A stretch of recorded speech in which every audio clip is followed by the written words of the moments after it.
Roxanne and I were ranting about, like, if you have a nutrient profile, then if you publish it, then people often tend to take that as being like the Bible. Like, this is absolutely what these numbers are all the time. And real food doesn't work that way. Even pharmaceuticals don't fully work that way. There might be one thing in there that's consistently the same all the time, but everything else isn't. And even if you have like synthetically supplemented food, we've seen on lab reports that that's not always the same either. So for us to be publishing a nutritional profile, we want people to understand that, like, nature functions with variabilities and nature compensates for that. So even if a nutrient profile can't, and it can't ever be fully accurate on every single batch in every part of a batch, like even one section of a batch might be a little different than a second section of the same batch. Nature manages to keep that balanced because everything works symbiotically. The danger comes when you're synthetically supplementing and the body is like, well, I don't know what to do with this thing in isolation. Like, where do I put it? I don't know. I guess I'll store it in the liver. I don't know. That's where most of the stuff goes, to be honest. Yeah. Oh my gosh, I need to join you for one of those rant sessions. Good thing they're not publicized all the time. Yeah. Well, we were talking about needing to probably publicize some of them, like doing some regular online rants, just the two of us complaining about things. Yeah, no, I totally think you should. All right, well, we're live, by the way. Okay. Welcome, everyone. Thank you for joining in. My name is Ruby. I'm the director of the Feed Real Institute. And with me today, I have Chelsea Kent from Parsley Pet. Parsley Pet is one of our partners for the upcoming Feed Real Summit this October. And I asked Chelsea to come on to talk a little bit more about the tests that you guys offer. And we actually met a couple of weeks ago, and I was completely blown away by you, Chelsea, because I was like, how do you have so much knowledge in that brain of yours that I just was like, I need to have you on multiple times to just have you share everything you know. But welcome to our show. Thank you for being with us. Thank you for having me. So Chelsea owns Parsley Pet, but she is also the co-owner of Solutions Pet Products, which is a raw and fermented pet food and supplement company. You actually have a couple of different ventures besides those two. Tell us about them. So I also own Heroes Pets. It's a holistic retail store in Littleton, Colorado. I've had that since 2007. And then I have Food Regulation Facts Alliance, which is basically an advocacy organization. I was kind of hoping that it could be a representative organization for retailers at the regulatory meetings. That didn't quite pan out how I planned, so it's more informational and just let me tell you what's going on there. Well, you attend the AFCO meetings as well. Yeah. So is that also another place to kind of relay things that are discussed? Yeah, so I've attended every AFCO meeting since 2017. I believe that was the January meeting. So as boring and also horrifying as they are, they're pretty addictive because more than anything you learn, even if you do the online stuff, they can turn off the screen and it's really like the between the lines stuff and behind the scenes stuff that is the most mind-blowing. So you'd just kind of be sitting there like, don't fall asleep. And then something you don't happens want to miss that like, one. yeah, what just happened? Oh my gosh. Yeah, I think we sat in on the AFCO meeting, the one earlier this year, and it was not as exciting as we thought it was going to be. Yeah. Well, again, I mean, it's the between the lines and behind the scenes stuff. So I think, you have to have a decent amount of background knowledge to really understand some of the things that they're talking about. So on the occasion that we have somebody new that attends, then usually through the whole thing, we're like writing them notes, like, this is what this means. This is what they're saying. And I think that it's more meaningful when you have that or when you continue to attend. Sure. Yeah, no, absolutely. So today we're going to be talking about using hair tissue to test for nutrient deficiencies. Testing is such an important topic in the fresh feeding community that I think is not talked about enough, frankly. Unfortunately, I feel like we tend to be a bit more reactive than proactive. And one of the things that I love about the um, hair testing and mineral analysis is that we can test our dogs before something is off, and get sort of that baseline knowledge of where they are when they're healthy. Something that we recommend to all of our students is do a blood test when your dog is young and spry and healthy, and Mhm. that way you have something to compare it to. And I feel like that's something similar that we could also do with hair testing. Mhm. I know Parsley Pet has quite a few different minerals that you have in your blueprint in your nutritional panel. What are those? Like what is the test really designed for? Who is it designed for? And when should somebody consider taking on? Mhm. Yeah, so the things that are tested include nutritional minerals, heavy metals, the minerals that are like not necessarily toxic, but not necessarily beneficial. It just kind of depends on the level that they're at. So things like strontium or barium or zirconium, where like you kind of need it in tiny amounts, but if it's in a large amount, it can be dangerous. And then it also looks at the ratios of those minerals, which in many cases is more important than whether or not they're high or low. And then it'll take a look at the uptake of thyroid, adrenal, and pituitary hormones over the course of time, depending on how long the sample is. So if you were to do all of those tests on blood, one, they wouldn't necessarily be fully accurate, which I'll come back to, but two, it would be a fortune because that is a lot of different tests that you would have to Sure. do.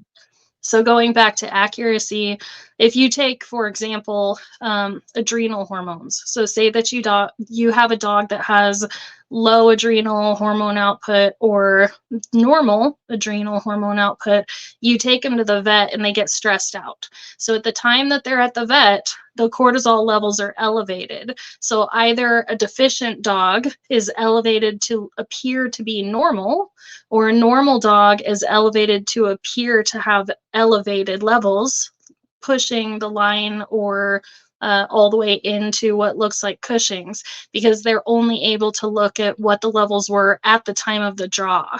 Versus with a hair test, you're looking at the trend of Mhm. what the hormone was doing over a period of time. So it tends to be a lot more accurate with those kinds of things. What Um, what is that period of time for the hair? I mean, there's long hair coated dogs and short hair coated dogs. Yeah, so it's up to you how long you want the sample to be that's sent in. So, as an example, we also do humans. So, my hair is very long. So, like, if I send in this much hair, the first inch or so, I have a couple months of new data. It's just what recently grew. So, I can just chop the rest off and only send in that. And what I've done before is I've sent in just this side and then just this side. So Mhm. just the very end. So I'm looking at what was happening years ago and then what's happening now. So you can kind of do the same with your dog.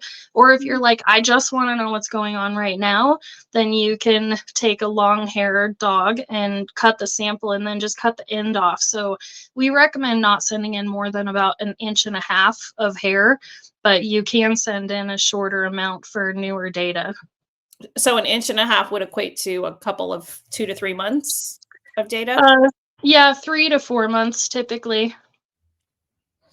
Wow, that's just amazing that you can see. So like just track the trends as you said for that period of time. Um, so going back to what you said, I think that makes a lot of sense that when you're drawing blood at that particular moment, you're only capturing data for that period. And a lot of times dogs are stressed when they're at the vet or Mhm. even for the home visits when if a vet tech comes to draw that blood. So I definitely see the value in doing the hair test. At what point of the dog's life do you recommend sending in the hair for testing? Mhm. So, if you ever have any health problems that seem stubborn and you're not really getting answers for them, hair is an early indicator and blood is a late indicator of certain health problems. So, basically, the blood is always prioritized. It's supposed to have really large variations throughout the day. So, in order for it to be able to maintain homeostasis, it has to be able to sequester minerals from the tissues and deposit toxins into the tissues. So a lot of times you'll run blood work and everything's fine, it's hunky dory.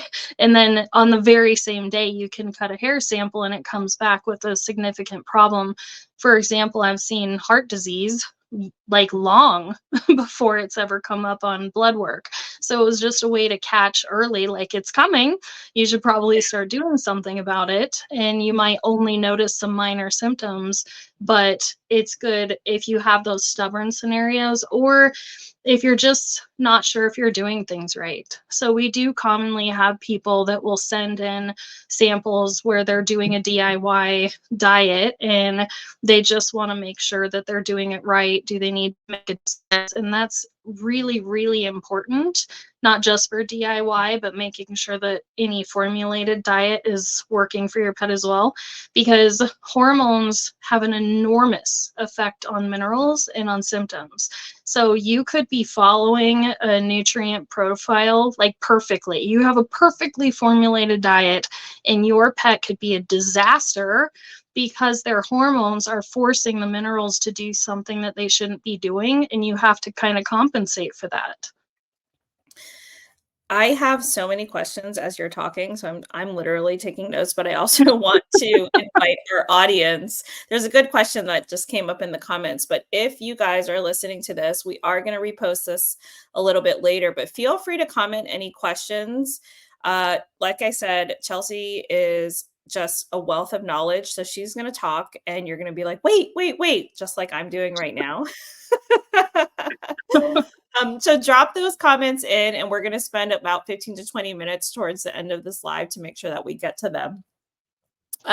One thing that you mentioned right now, and then I'll go back to the question on the screen, is sometimes you see heart disease before anybody even realizes it. Like, what is it on your end of the results that you're seeing that is an indicator of heart disease?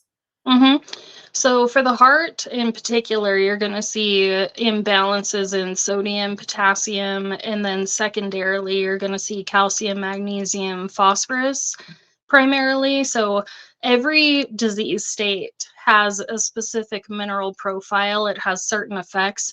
That doesn't mean that it's necessarily easy to read. For example, you could have a pet that has protein losing enteropathy or protein deficiency, which should cause low sulfur, but the sulfur level might be high because there's also an autoimmune disease that's actually causing a breakup of the tissue, their body tissue, that's released into the system.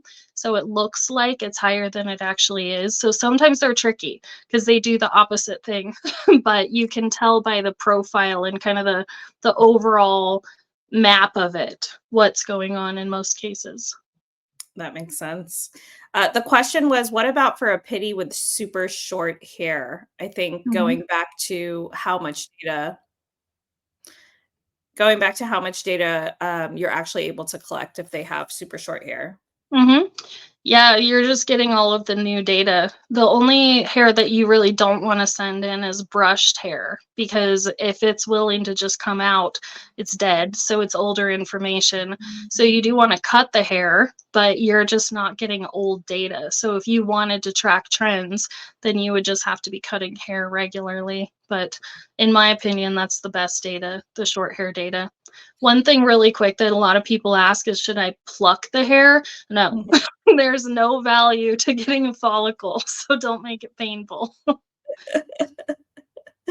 Oh, that's a great question because I probably would have been like, Right. Yeah, you're not getting enough additional information for you to have any value from pulling it out. You can just clip it. okay, good to know. All right. So that was just, I was so fascinated by what you said about seeing kidney disease first. You also mentioned that we have a lot of DIYers or even people that are buying pre-made and not Mhm. really realizing that there could be some deficiencies in the Or diet, or toxicities. yeah, or toxicities. Talk to me about the top deficiencies that you see in the tests. Yeah, so the number one deficiency that we see is calcium. So calcium can become deficient due to low intake, mercury toxicity, hypothyroidism, elevated adrenal hormone output. Also, it can be associated with like magnesium issues, vitamin D deficiency. There's a set of different causes for that to happen. Sometimes you can identify why that is. Like sometimes you see the hormones, you're like, oh, clearly that's what it is. Sometimes mercury's through the roof and calcium's low. Sometimes it's a little bit less obvious, but typically, almost always actually, when calcium is deficient, it causes allergies in sebaceous cysts, fatty lipomas. So, with allergies, the main reason is because calcium is responsible, in part, large part, for the production of histamine metabolizing enzymes. So, there are two of them, there's diamine oxidase and histamine N methyltransferase. They just don't get produced if there's not enough calcium. So, then the body's like, histamine, what do I do? And it just floods the system. Another one that's really common is sodium Hold on, deficiency. hold on, hold on. Before you Sure. go on, for the calcium, so when we're talking about deficiencies, when we're looking at the reference range of healthy dogs, among healthy dogs that most Mhm. veterinarians are also reviewing, what do you attribute that to? Is it, a lot of people pre DIY, but a lot of people buy pre-made as well. Like, have you collected and compared the data as to, Mhm. is it more people that are DIYing that you're seeing those deficiencies, or like any sort of pattern that you've identified? Yes. So, um, I would say that the primary patterns, most every dog is susceptible to calcium deficiency, but for different reasons. So, DIY, I find that the majority of the time people just undervalue it and they're not contributing enough to the diet. It's just an intake issue, easy fix. It's very commonly low in pets that are fed high heat processed foods, but for different reasons. There's so many different variables that just knock the hormones so hard or contribute mercury to the diet that it ends up being one of those other issues where it's forcing it to drop down. So it's not an intake issue, it's another issue that's making it low. Essentially, the body is not absorbing the appropriate levels of calcium from the food because there are toxic levels of other heavy metals or minerals. Either that or the demand for calcium is a lot higher because Mm, of it using up the amount of calcium that a normal dog would need to do things that are added to its plate because there's just too much to do. It's kind of a mess of a like histamine producing, dirty diet. yeah, yeah. Do you see any, differences between dogs that are fed a cooked food diet and, which I commonly see eggshells as being the primary source of calcium?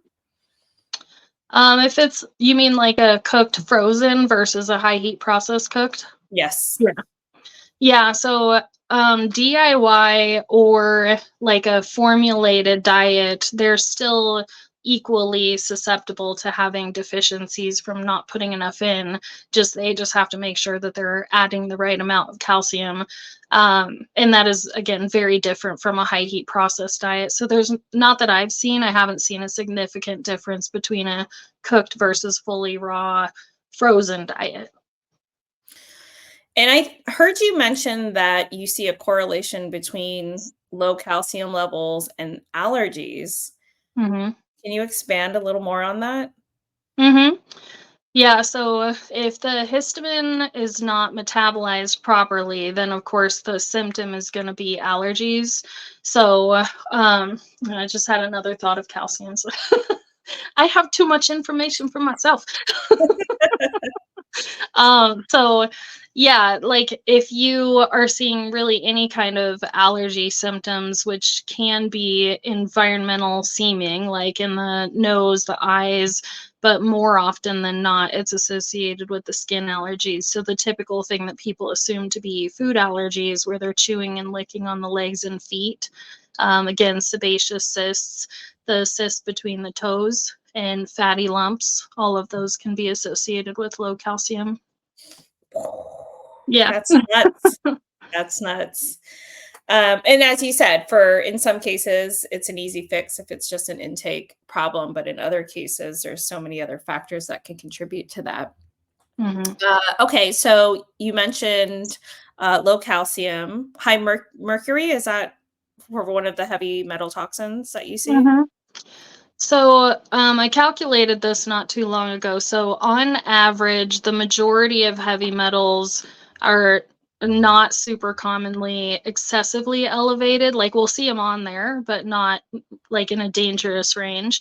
So, about 4% of dogs come back with those heavy metals. Mercury is actually 16% for our data. So, fairly common. It's not always identifiable why that's occurring, but in synthetically supplemented foods, I would say at least 50% of the time, the elevated mercury coincides with elevated selenium.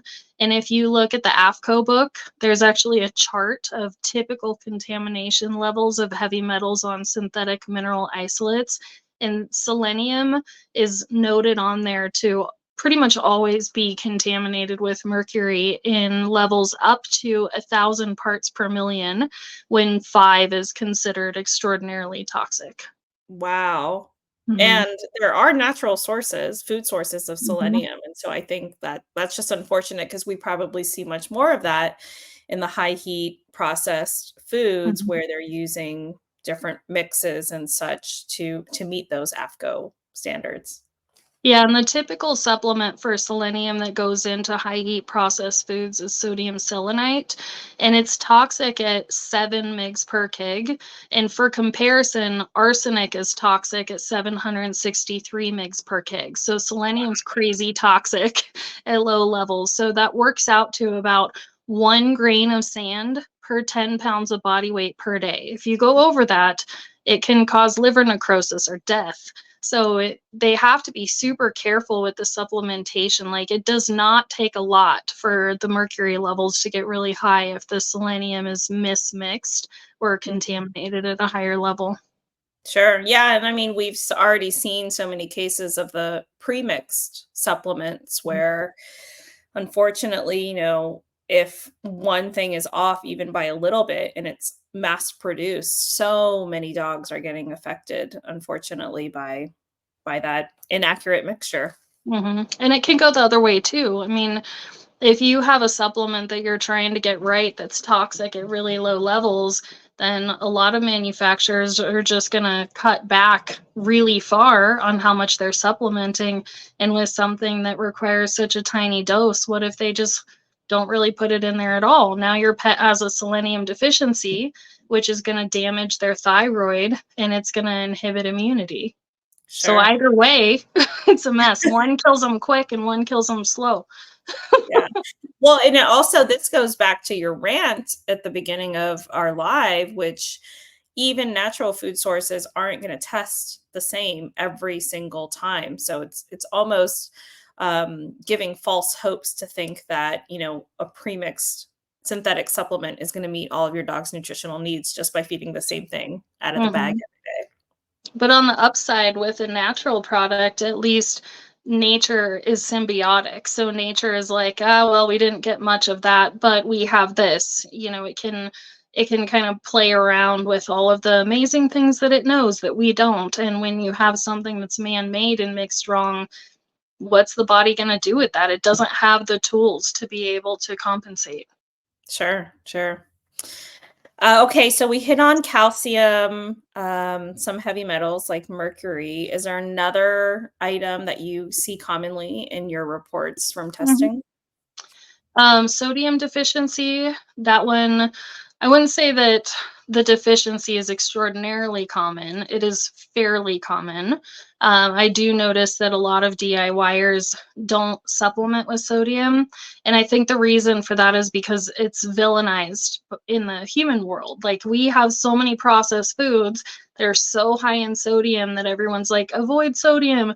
And that's only because we're eating junk foods. If Mm. you only eat fresh whole foods, it's actually really difficult to get enough sodium. And you can see that on nature shows. Like, they're like, and here's monkeys risking their lives to get some salt water.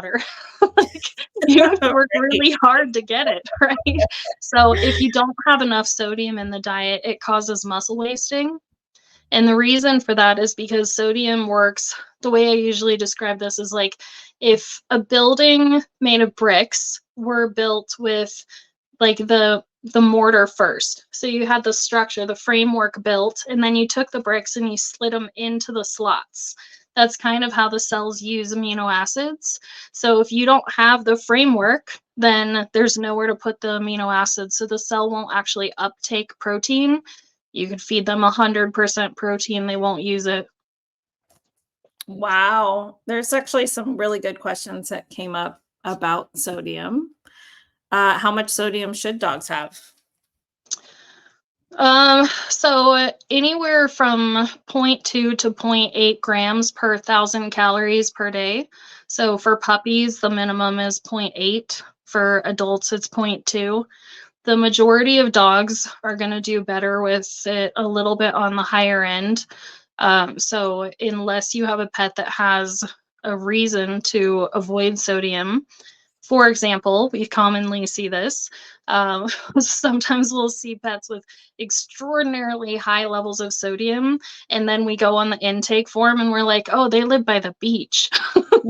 So if Mhm. you're swimming your dog and you didn't rinse them before you sent the sample in, and they are swimming, and while they're swimming, they're drinking, and obviously you should probably just not put sodium in their diet because they are getting plenty. But Sure. for most dogs, you should probably do around a gram or so, 3/4 of a gram to a gram per 1,000 calories. The follow-up question is, isn't there salt in fish? Does that count? Yes, not a whole lot of people feed only fish. I do think that that's a good source. It's typically not sufficient in and of itself. So usually you just need to add a tiny bit extra. And it can sometimes be a very tiny bit. Like, if you have a dog that won't hold their weight very well and you keep up in the calories, they're still not holding weight, they probably need a little more sodium. So at each meal, just take like a mini pinch and add that in. They'll usually gain weight. Oh, yeah, that's so I mean, we know that from human nutrition, water retention, things like Mhm. that. We're just not some reason that we just don't connect the dots when it comes to our dogs. Yeah, for sure. Oh, that's really interesting what you mentioned about muscle wasting because I think I've had a lot of um, students and clients come to us for our consultations that complain a lot about not being able to keep the weight on their dogs. And to be honest, I'd never thought about that sodium part of it. Mhm. Another question on this is, do you find that this is primarily DIYers that are experiencing this, or do you think pre-mades and even other kibbles have this issue as well? So DIYers, when I see it, it's typically associated with a dietary contribution issue. They're not adding it. It is fairly common also in dogs that are eating primarily high heat processed foods. But the reason for that is because with certain adrenal imbalances or kidney problems, the Hmm. kidneys will dump excess sodium. So they end up deficient because of basically a disease state. So, kind of like what I said before about calcium, it's same problem, different reason. Sure. Yeah, no, it makes sense. And that's why, we're so big on the holistic approach because you can't just attend to one thing and think it's going to fix everything. Hmm. We had some questions that also came in through our Instagram um, platform. They are ask Chelsea anything. And so, can you talk to us a little bit more about how the analysis works? Like, how does the test pinpoint the deficiencies and the heavy metal toxicity? Mm-hmm. So I guess I'll start with the lab. They do, again, horses, humans, and dogs. So when you send in a hair sample, there's a set range for each of the things that are tested. And so because that range is different in each species, they wait until they have enough samples to be able to shut down the lab, like recalibrate the machines and just only do one species for the day, recalibrate it again, go to another species. So there's actually thousands of scientific documents out there about HTMA, its accuracy, its value. So the lab does the testing, they send us the report, and then we help to analyze the report. And in the report, we spend a lot of time, recommending, like, you can use these specific foods to try to boost this, or avoid these things to try to lower this. And then we also talk a lot about where you might want to discuss things with your vet and what lab tests you might consider having with your vet as well. What's the turnaround time for the tests? 3 to 4 weeks. It would probably be faster, but again, the lab has to wait until they have enough samples to run all the dogs. So that usually takes about a week for us to get the samples, plus the mailing time. And then when we write the report, I would say it averages about 14 pages. So we try to make it really comprehensive for you. Mhm. And we make everybody fill out a very comprehensive intake form. So we can take that intake form and compare it to the results. So say that your dog is high in zinc, we can look at the intake form and we're like, oh, you're using zinc, stop it. Something simple, as opposed to making you do that work of, like, okay, now I have to assess why this is the way that it is. Sure. Yeah. Well, in our experience, even with a comprehensive form, oftentimes pet parents will just forget some of those details, and they'll be like, "Oh Mhm. yeah," and then I also give him a Kong filled with peanut butter before I leave for the day, and you're like, "Yeah, that's not on your form." Right. Definitely. Okay, so turnaround time is about 3 to 4 weeks. After you write the report, does everyone get an opportunity to meet with you or someone on your team to sort of go through those results? So, my feeling about it is, if I write a report that results in a lot of questions, I failed. I try to put in as much information as possible to answer the questions before they're asked. So, no, but sometimes people do have follow up questions. I'd say 90% of the time, if you email them, we will just answer them. About 10% of the time, we have people that have, like, long follow up questions. A lot of times it's because they forgot to put a zillion things into the intake form. So Mhm. they have questions that we couldn't answer because it didn't really apply. So it's like a whole nother thing. So, like, you can pay for a consult. Some people do that, but typically, if people need that, I feel like I didn't do a good enough job in the report. And you guys have a pretty small team. Is it just you writing the reports? Me and Angela. Yep, that's it. Wow, that's very, very small. Yep. One of the follow-up questions that we've gotten from our audience about this testing is like, how often should they be sending hair in for testing? Yeah, so that does depend a little bit on the pet. So for most pets, I would say once every year to every couple years, if they're fairly healthy and you're just checking back in to see how they're doing. If you have identified a specific health problem and you're trying to track the management and also identify whether or not the adjustments that you've made for management are doing what you want them to do, then I'd say every 6 months. I strongly recommend that you don't test more often than that, just because the likelihood that you're getting really good new data is pretty low. Like, you're probably kind of diluting the data with the old information if you don't let the hair grow long enough first. Sure.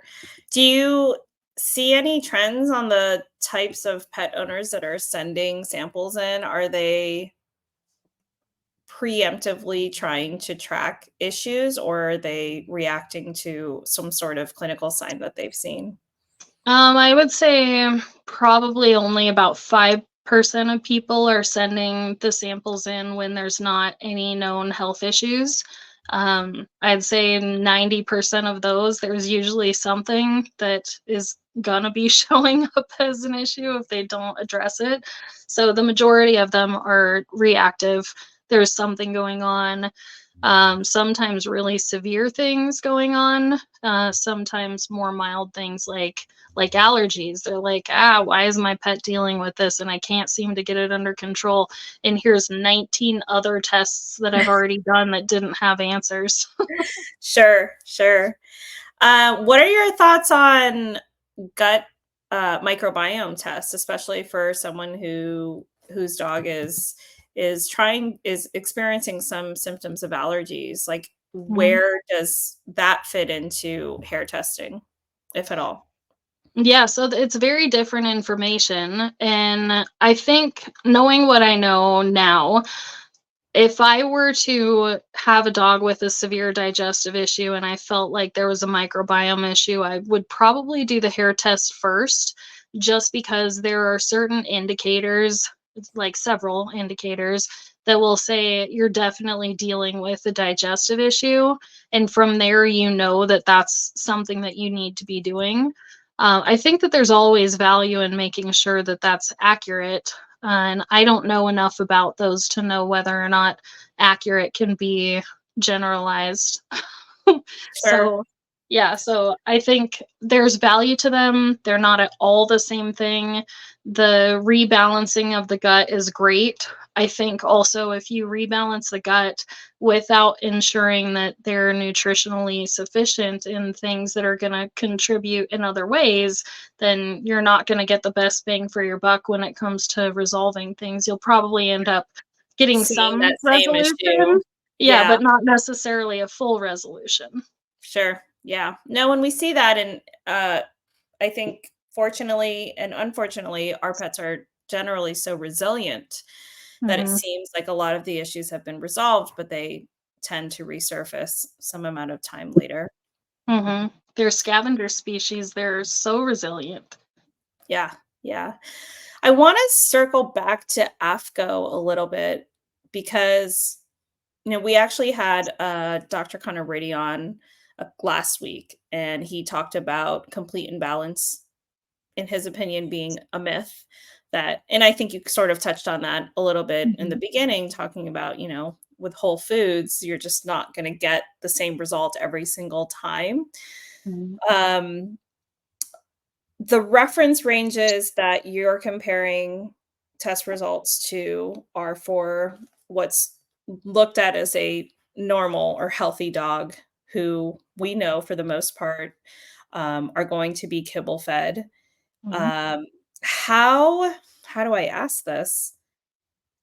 I think what I'm getting to is, how important do you think it is for people to be looking for that complete and balanced stamp on a food label, or trying to meet them at home in order to meet these nutritional requirements so there is no deficiency or potential toxicity? mhm. So, there's several layers to that answer. So, first off, I'll say what I have absolute great value for with the complete and balanced claim is that it does provide a guideline of, like, don't forget that you have to add this. So what I see with a lot of people that do DIY, they're like, well, it's fresh food, so it's fine, and there's no formulation, and they forget things. They especially will forget vitamin D, they'll forget sodium, they'll usually forget B vitamins. So there's like a set of things where if you at least are aiming somewhat towards the complete and balanced profile, you're less likely to forget things that are really, really important for their diet. And it also gives you kind of an idea of what you're shooting for as far as how much to give. And I do think that there's great value to that. Also, if you look at the history of pet food, like it was developed as literally cereal, like a shelf stable, sellable, puffed option that could go in a cardboard box. So the regulation for human food as well, for like maintenance of making sure that it doesn't cause illness and stuff, was really developed for high heat processed foods, not for fresh foods. So those profiles are created for minimally absorbable, low moisture products. And there are some, not all, nutrients that are overinflated in those profiles. So like copper, iron, zinc, Vitamin those E. things.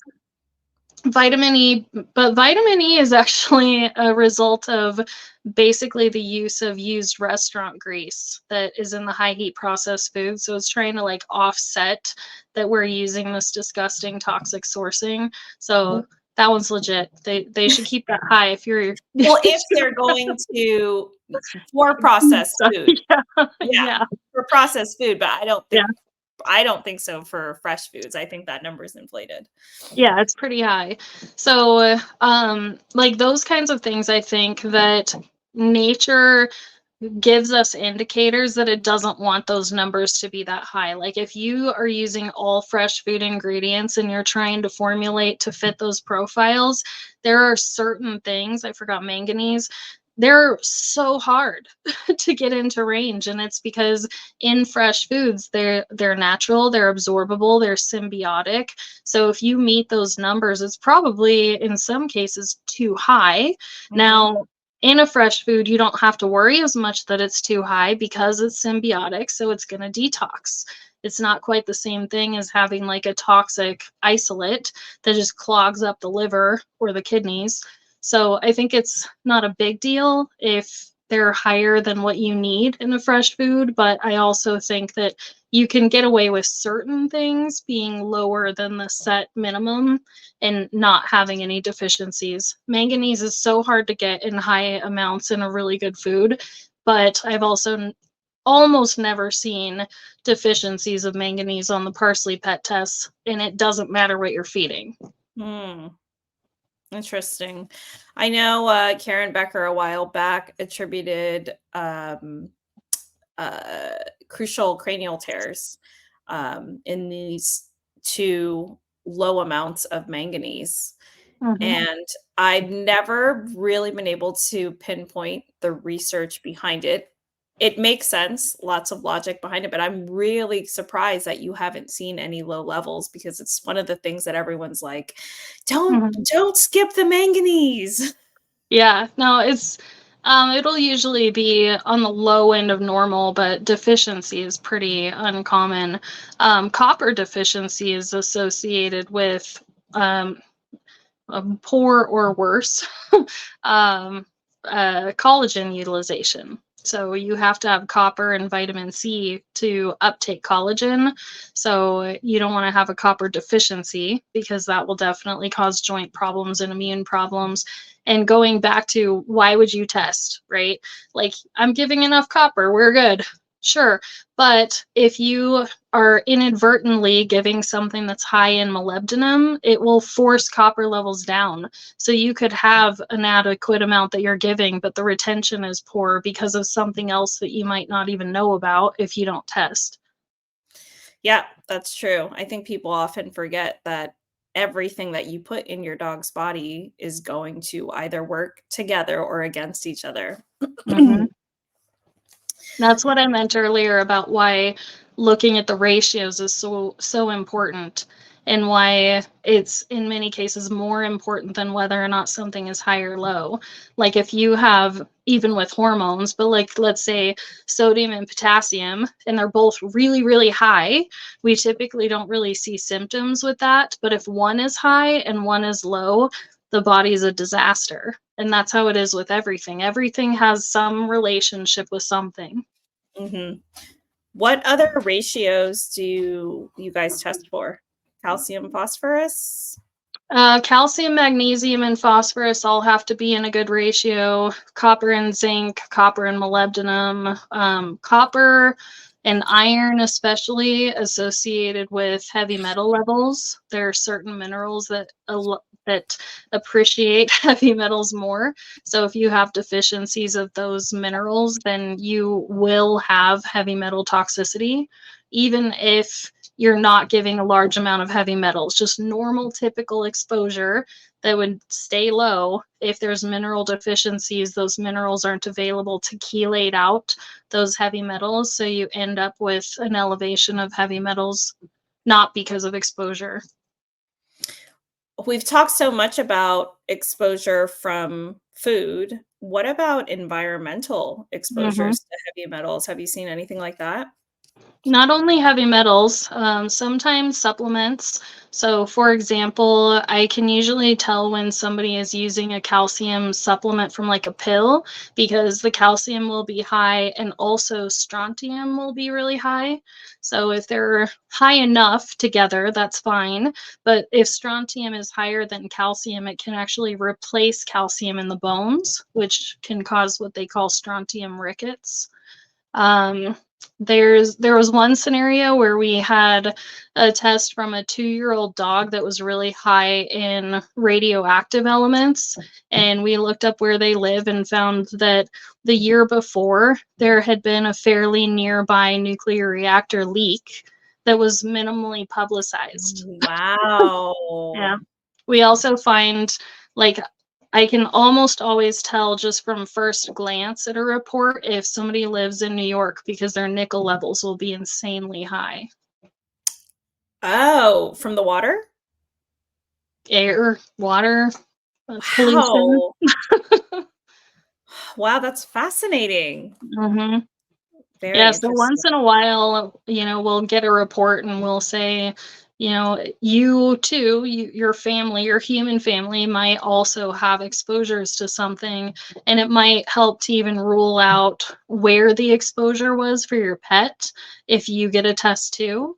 Like, was it environmental or was it dietary? We might not be able to tell if we can't see if both of you have it. Sure. Yeah. I was so into our conversation, I totally missed a bunch of questions that came in, and we've got about 10 minutes left. So let's dive into those. Lisa has some really good questions here. She was the one that asked about sodium. Oh, this is a good one. Any recommendation for a natural multivitamin? Mhm.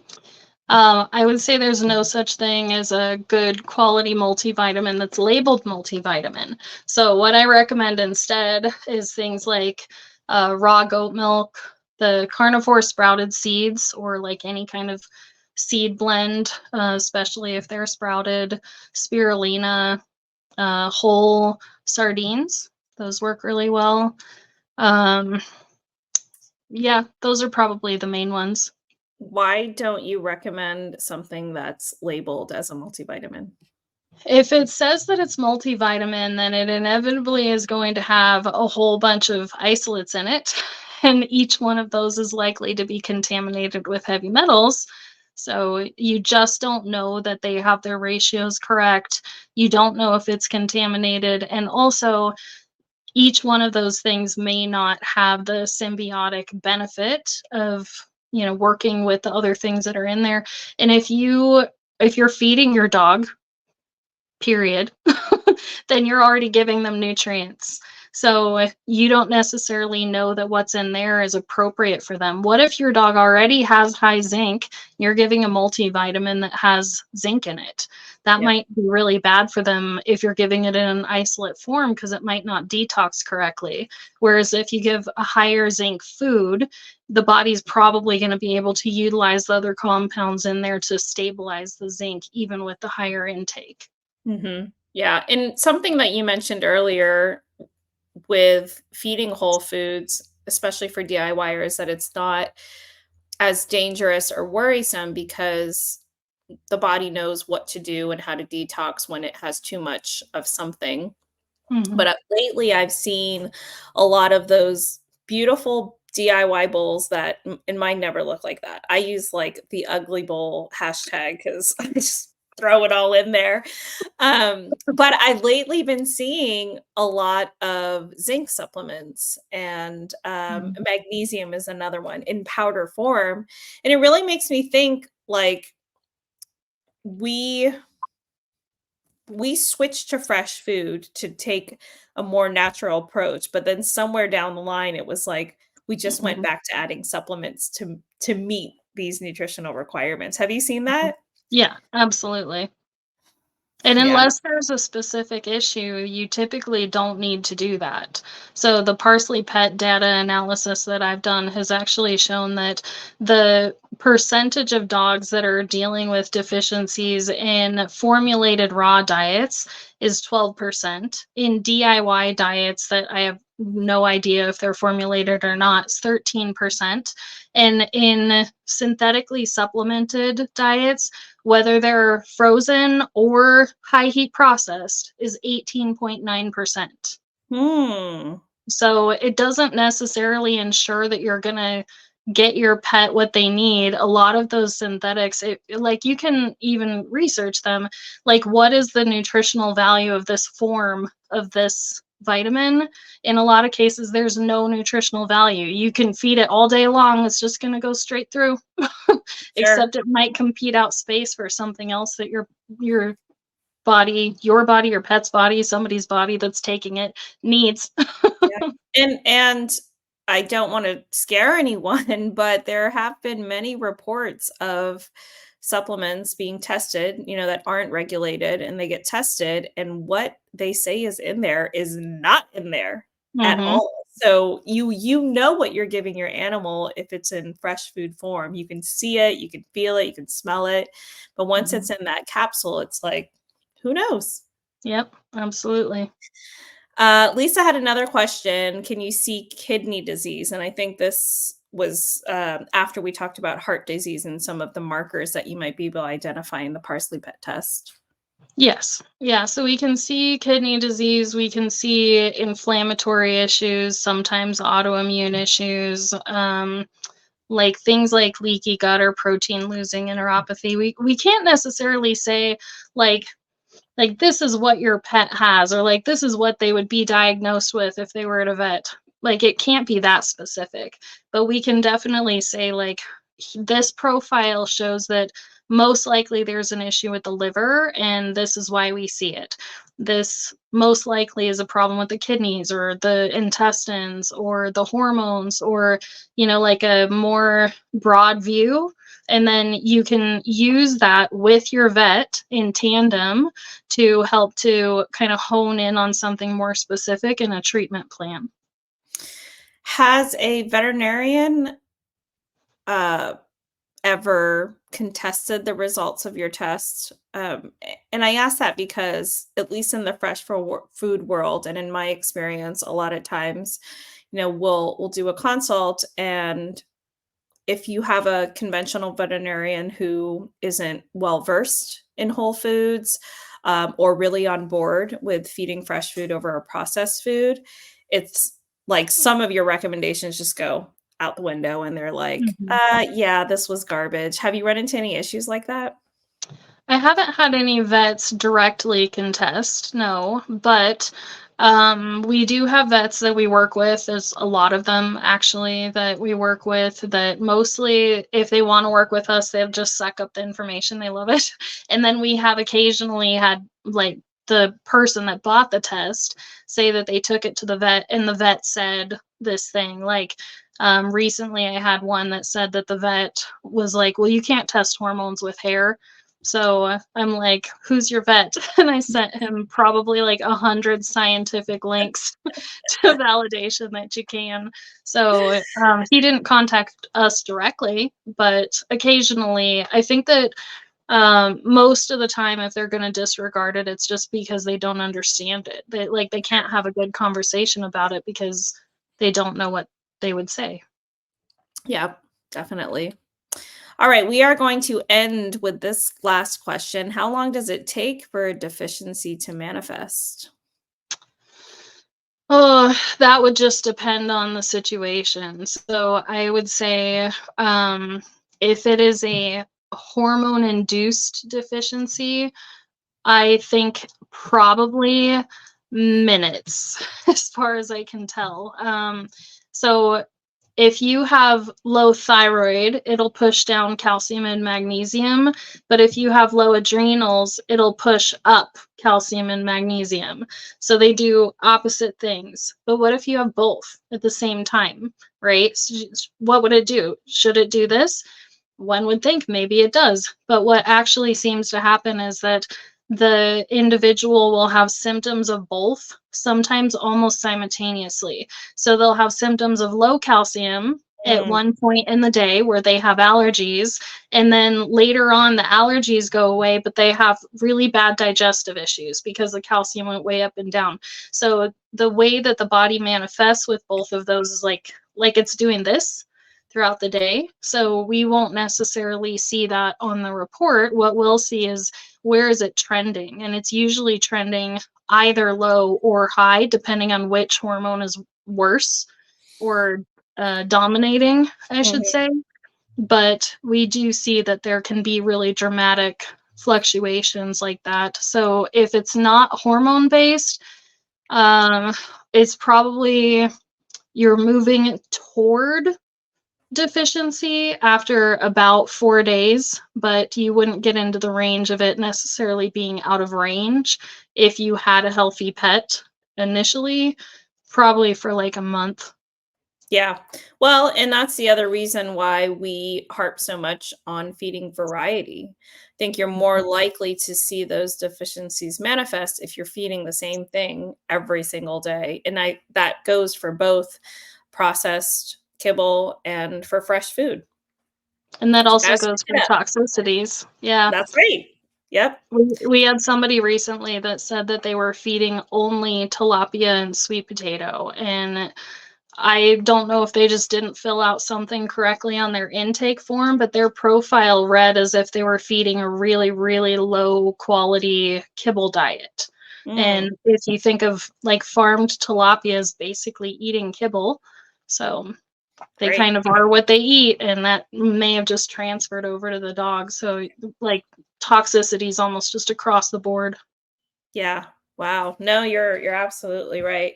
I hope they missed something. I hope they're not just feeding I tilapia know. and sweet potatoes. And it was such a large amount. It was like 60 ounces a day for a 60-pound dog. Oh my gosh. Yeah. All right. Well, we're almost about out of time. Where can people find the Parsley Pet test? ParsleyPet.com. And again, there's 3 different things that you can buy, not including if you wanted to do a consult, but you can buy human, canine, or horse tests. Oh, that's right. I always forget about the horses. Yeah. We hope someday we'll be able to do cats. In the meantime, we can look at ratios, but we don't know if they're in range. Good to know. Awesome. Oh, right. Well, thank you so much, Chelsea, for joining us. This was just like a mind-blowing conversation. I see some comments that like this whole live was like we'll have to have you back to expand on a few things. And I think Yep. one of my team members messaged in that there were more questions from Instagram that we unfortunately didn't get to today. But again, Parsley Pet is one of our partners for the Feed Rail Summit this October here in San Diego. We do have a limited number of tickets left. And if I can talk Chelsea into coming in person, you may have an opportunity to chat with her a little bit more about this and about AFCO and all the things that she wants to rant about. It's a lot. Thanks again, everyone, for joining us. Thank you, Chelsea. Absolutely.